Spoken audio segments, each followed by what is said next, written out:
नमस्कार, स्वागत है आपका सिटी पोस्ट लाइव में। मैं हूं ऋषि। बांकीपुर विधानसभा चुनाव जीतने के बाद प्रशांत किशोर लगातार अपने क्षेत्र में लोगों से मुलाकात कर रहे हैं। आभार यात्रा के दौरान अब उन्होंने राशन कार्ड और सरकारी राशन को लेकर बड़ा दावा किया है। प्रशांत किशोर ने लोगों को भरोसा दिलाया है कि अगले कुछ महीनों में राशन कार्ड और पेंशन से जुड़ी समस्याओं को दूर करने की दिशा में काम किया जाएगा। प्रशांत किशोर ने दावा किया कि गरीबों को मिलने वाले राशन में करीब 20% की चोरी हो रही है। उनके मुताबिक पात्र लाभुकों को 5 किलो अनाज की जगह कई जगहों पर केवल 4 किलो अनाज मिलने की शिकायत है।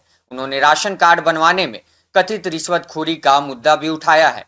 प्रशांत किशोर का दावा है कि राशन कार्ड बनवाने के लिए लोगों से 3 से 4 हजार रुपए तक की रिश्वत मांगी जाती है। उन्होंने कहा कि बांकीपुर में पात्र लोगों को बिना किसी भाग दौड़ और बिना रिश्वत के राशन कार्ड दिलाने की व्यवस्था सुनिश्चित करने का प्रयास किया जाएगा।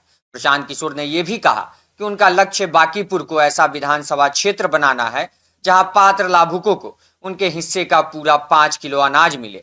उन्होंने दावा किया कि अगर बांकीपुर में यह व्यवस्था सफल होती है तो इसका असर दूसरे इलाकों पर भी पड़ेगा। उन्होंने कहा कि अगले 3 महीने यानी छठ पर्व तक लोगों को राशन कार्ड से जुड़ी व्यवस्था में बदलाव दिखाई देने की उम्मीद है। उनका कहना है कि पात्र परिवारों तक राशन पहुंचाकर राशन कार्ड बनवाने की प्रक्रिया को आसान किया जाएगा। राशन के साथ साथ प्रशांत किशोर ने वृद्धावस्था पेंशन का मुद्दा भी उठाया। उन्होंने कहा कि 60 वर्ष या उससे अधिक उम्र के पात्र महिला पुरुषों को हर महीने मिलने वाली पेंशन का लाभ सुनिश्चित किया जाना चाहिए। उन्होंने लोगों से अपील भी की कि जिन बुजुर्गों को पेंशन नहीं मिल रही है उनकी जानकारी उन तक पहुंचाई जाए। वहीं प्रशांत किशोर ने यह भी कहा कि विधायक से जुड़े किसी काम में कमीशन खोरी या रिश्वत खोरी नहीं होने दी जाएगी। उन्होंने दावा किया कि सरकारी योजना का लाभ वास्तविक पात्र लोगों तक पहुंचना उनकी प्राथमिकता होगी। अब बड़ा सवाल यही है कि प्रशांत किशोर के इन दावों और वादों को जमीन पर कितना अमल में लाया जा सकता है।